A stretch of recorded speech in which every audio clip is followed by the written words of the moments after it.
Кыргызстанда өткөн аптага салыштырмалуу сомдун долларга карата курсу төмөндөп, доллар 10 сомго чейин кымбаттады. Бул багытта Улуттук банк валютанын өсүүсүнө байланыштуу дүрбөлөңгө түшпөөгө жана чет элдик валюта сатып алуу боюнча операция жүргүзбөөгө чакырат. Бул тууралуу Улуттук банк башкармалыгынын расмий өкүлү Аида Карабаева билдирди. Анын айтымында 2022 жылдын 28 февралында эсептик ченди 150 базистик пунктка 10% чейин жогорулатуу чечимин кабыл алган. Чечим 2022 жылдын 1 мартынан тартып күчүнө кирди.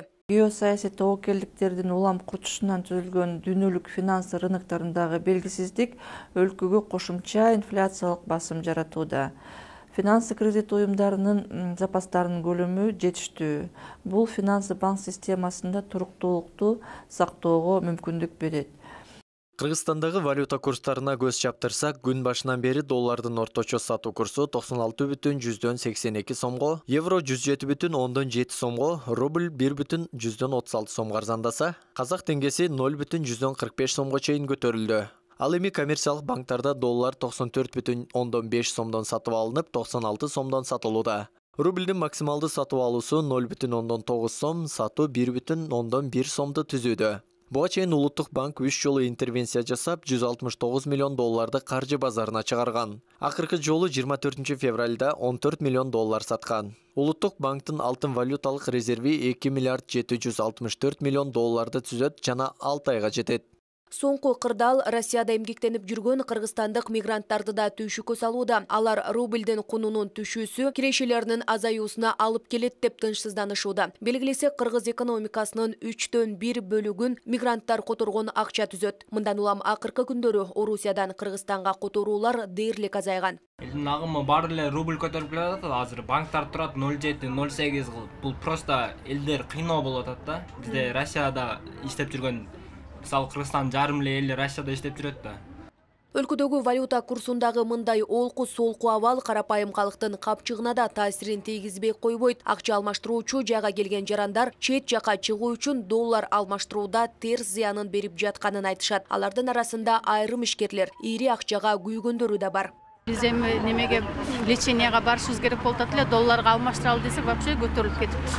Бул жактагы элдин баары бизнесмендер бардыгы долларга сатып алып келет да, башка жактанчы. Долларга сатып алып келсе, значит, продуктар да көтөрүлөт, ал элге жаман болот. Рубль түшкөн мага жагып атат, себеби Россияга акча салам.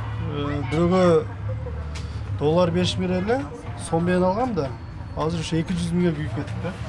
Батыш Европа мамлекеттери, Америка Кошмо Штаттары этап менен Орусияга карата экономикалык санкцияларды киргизип жатат. Бул экономикалык саясаттын каржылык мамилелердин башка нукка бурулуусуна алып келүүдө. Анын ичинде валюталык курстардын да куну өзгөрүүгө дуушар болгону айтылууда. Бул багытта экономист Мирлан Убайдуллаев Улуттук банктын интервенция жасап туруусу убактылуу эле нерсе болуп калуусу мүмкүн экенин айтат. Биздин мамлекетте бүгүнкү күндө мындай салтка айланып калган бир саясат бар, бул валюталык интервенция. Аны менен биз убактылуу гана доллардын курсун түшүрүшүбүз мүмкүн.